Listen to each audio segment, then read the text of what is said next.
Olá, meus amigos, minhas amigas. Chegou a hora da nossa conversa nesta terça-feira, 20 de setembro. Como eu lembrei ontem, hoje é a data nacional dos gaúchos. É o 20 de setembro, quando eclodiu a Revolução Farroupilha, que durou 10 anos. Um ano depois já estavam proclamando a República, com capital em Piratini. Já convocando a Assembleia Constituinte também foi a primeira coisa, fazer uma Constituição. Eles, no dia 20 de setembro de 1935, tomaram Porto Alegre, mas Porto Alegre foi retomada pelas tropas imperiais. Mas os farrapos dominaram o interior, começou pela Batalha do Ceival, né, que derrotaram as tropas imperiais, depois a tomada de Rio Pardo, que foi muito importante. O presidente da província sofreu uma derrota lá na Ilha do Fanfa, acabou preso, Bento Gonçalves. Estava fugindo da prisão no Rio de Janeiro, quando não quis abandonar um companheiro que ficou trancado na janela porque era muito gordo da prisão. E ficou. Depois foi levado para a prisão em Salvador, de lá fugiu também.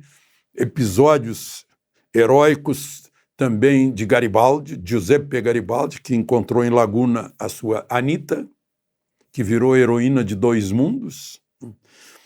Fizeram a Marinha Farroupilha, como o porto de Rio Grande estava bloqueado, a barra de Rio Grande bloqueada, levaram por 90 quilômetros por terra os navios que eles construíram e tomaram Laguna. Bom, enfim, tudo acabou com a paz do Ponche Verde, paz de Caxias, que foi uma paz assim de perdão, de conciliação. Mas até hoje, no Rio Grande do Sul, quando se canta o hino, e se canta o hino em todas as solenidades, todo mundo de pé em posição de sentido. Sangas de modelo a toda a terra, de modelo a toda a terra, sirvam nossas façanhas, de modelo a toda a terra. O hino foi cantado pela primeira vez, que foi entoado pela primeira vez, um ano depois da tomada de Rio Pardo, que tinha o dobro da população de Porto Alegre, e a maior guarnição imperial. Os farroupilhas tomaram a guarnição imperial de 1.200 homens de cavalaria e de artilharia. E um ano depois, festejando a tomada de Rio Pardo, né, anunciaram o hino. No dia da proclamação da República Rio-Grandense, já surgiu a bandeira que foi feita em Bagé. Alguns dados aí, né? Mas, enfim, só para lembrar, amanhã é o dia da árvore. E dia do radialista, tem 3 dias do radialista. Eu acho que o radialista merece comemorar nesses 3 dias. É a minha origem, é o que eu tenho nas veias, é o microfone. Bom, vamos aos assuntos de hoje. E não esqueça de se inscrever e, ao final, de deixar o seu gostei ou não gostei.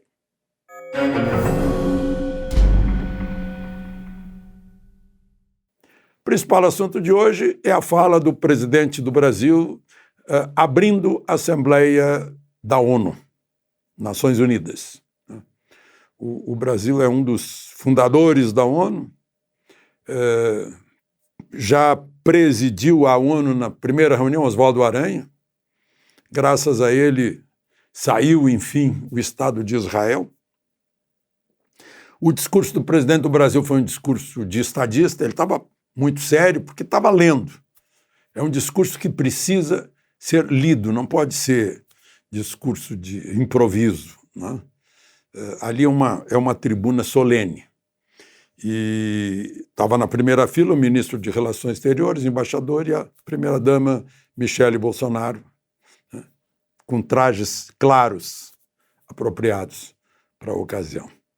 Eu fiz um resumo, se vocês não viram, deu aí uns 20 minutos, eu fiz um resumo e vou destacar para vocês os temas principais, né? Ele começou falando da responsabilidade coletiva dos países numa época de divisor de águas. Ele estava dizendo, olha, para que lado vamos? Alguns estão querendo nos empurrar para um lado, outros para outro. Ele disse que quer ficar do lado da liberdade. Lembrou aqui da pandemia, em que o governo se empenhou em duas coisas, salvar vidas e preservar emprego e renda. Lembrou que aqui a vacinação foi voluntária, sempre preservando a liberdade das pessoas. Lembrou que entre 2003 e 2015 houve corrupção desenfreada nesse país, pegando principalmente a Petrobras, e que o responsável foi condenado em 3 instâncias, né? Mas que esse é o Brasil do passado, que agora tem um novo Brasil, um país digitalizado com 5G, com privatizações e concessões, com águas do Rio São Francisco banhando o Nordeste, com marcos de saneamento, ferrovias e gás natural, com leis de liberdade econômica e de startup, com o Brasil já a caminho da OCDE, que é a elite mundial da economia, né? Que o Brasil está com a economia brasileira se recuperou, né? Recuperando as empresas, a inflação é uma das mais baixas do mundo hoje, mais baixa que Estados Unidos e Alemanha, pobreza caindo, pobreza extrema 4%, Auxílio Brasil atendendo a 20 milhões de famílias a $4 por dia, né? Deflação em julho e agosto, menor preço de combustíveis e energia, sem tabelamento se obteve esse menor preço, 4º destino mundial de investimento, está com recorde de arrecadação, de lucro de estatal, de relação dívida e PIB, com uma prosperidade que o Brasil quer compartilhar com outros países, exportando alimento, né? Lembrou que o Alisson Paulinelli, que é o eixo dessa revolução na Terra, é o candidato do Brasil ao Prêmio Nobel da Paz, que a safra de grãos está em mais de 270 mil toneladas, que em breve seremos exportadores de trigo. Estamos invertendo essa relação, que alimentamos mais de 1 bilhão de pessoas do mundo, né? Que o Brasil é uma solução para a defesa do meio ambiente. A Amazônia, 80% está intocada, né? Isso é área da Europa Ocidental. Internet chegando a 500 comunidades indígenas. Temos uma indústria de biocombustível moderníssima, né? 84% da nossa matriz de eletricidade é de origem renovável, né? Que podemos exportar energia limpa. No Nordeste, um potencial de 700 gigawatts de energia eólica. E aí entrou na questão da guerra, né? Que ameaças à paz e à segurança internacional têm que ser atacadas pela ONU, né? Hoje tem a guerra da Ucrânia. Isso mostra que a ONU precisa de reformas, inclusive no Conselho de Segurança, que o Brasil já ocupou por 11 vezes, né? E ele lembra que o Brasil, nas missões de paz, né, no mundo inteiro, ao receber venezuelanos na Operação Acolhida, 600 por dia, né, recebendo refugiados do Haiti, da Síria, do Afeganistão e agora da Ucrânia, né, pedindo um cessar-fogo imediato na guerra Rússia e Ucrânia, dizendo que o Brasil tem trabalhado para os canais de conversa não fecharem, que o Brasil é contra o isolamento diplomático e econômico dos países, porque isso tem um impacto, né, lá na Europa, que está usando fonte suja de combustível. O Brasil insiste em mostrar à Europa que as sanções acabam se voltando contra o que sanciona e não o sancionado, que as sanções não são o melhor caminho. Em outras palavras, sugere que se retirem as sanções contra a Rússia, que não deixem escapar essa oportunidade. Depois defendeu as liberdades, liberdade de protestar, liberdade de religião, liberdade de expressão, e avisou que as portas do Brasil estão abertas para os religiosos da Nicarágua que estão sendo perseguidos pela ditadura de Ortega.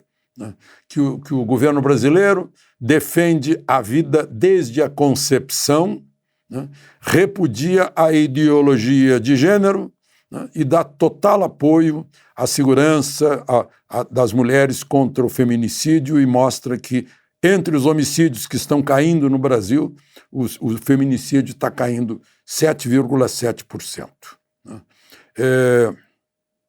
Mostrou que de 30 mortes por habitante em 2005, agora são 19 assassinatos por habitante. Despencou. Diminuiu a violência no campo. Foram distribuídos 400 mil títulos de terra, falou do voluntariado da primeira-dama, que estava na primeira fila, como eu disse, e lembrou que no 7 de setembro milhões foram às ruas, convocados pelo presidente, com as cores da bandeira, para comemorar os 200 anos. Foi esse o discurso. Quem não ouviu ficou sabendo, né? Eu destacaria aí a menção a Paulinelli, a nossa candidatura a membro permanente do Conselho de Segurança, mostrando serviço, o apelo a levantar sanções contra a Rússia e continuar conversando por um cessar-fogo, né? E mostrando os resultados internos aqui do Brasil. Bom, tem algo que tem a ver com a queda dos homicídios. É que as pessoas estão defendendo seus lares, suas lojas, suas empresas, suas propriedades rurais. Isso é um poder de dissuasão. O atacante saber que o atacado está apto a se defender. Só que o Supremo não vê isso. Hoje o Supremo formou maioria para derrubar decretos do presidente, desculpem o pleonasmo, decretos, todo decreto é do presidente, não? De um modo geral, a não ser o decreto legislativo, decreto do executivo, derrubados de 2009 a pedido do Partido Socialista e do PT. Esses decretos estão sendo violentados e as pessoas estão sendo violentadas porque vão ser proibidas de comprar arma e munição, embora o referendo, a única vez que perguntaram para a população brasileira foi no referendo de 2005, se podia proibir o comércio de armas. A população respondeu com um rotundo 64% de não. Então, a Suprema Corte está desobedecendo a voz do patrão. Todo o poder emana do povo. A pedido de dois partidos. Por que esses dois partidos pediram? Porque eles não têm voto no Congresso para fazer isso. Isso tem que ser feito no Congresso. Decreto legislativo, tendo maioria, derruba um decreto do presidente. Não. Mas, e tem outra coisa que foi derrubada, o direito de vistas de um processo. O ministro Nunes Marques pediu vistas e foi atropelado. E estão com pressa de derrubar os decretos. Só para vocês saberem, é muito bom a gente ler a lei básica. Essa é a lei básica, essa é a lei que não pode ser desobedecida. Está escrito aqui, artigo 49, é da competência exclusiva do Congresso Nacional.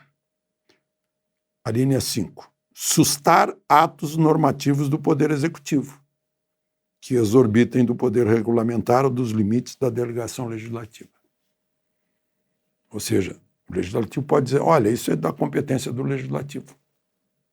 Não é de você. O Congresso pode. E é da competência exclusiva dele. Aliás, está escrito aqui que o Congresso é obrigado a, lá no 11, zelar pela preservação de sua competência legislativa. Tá? O Supremo decidindo hoje restringir o seu direito de proteger o seu lar, a sua loja, a sua propriedade. Porque do jeito que está, parece que só policial, funcionário público, em razão do cargo, como era lá antigamente. Direito à vida, direito de defesa. Poder dissuasório. É para isso que as nações têm exércitos, para não sofrerem ataques. De Brasília, Alexandre Garcia.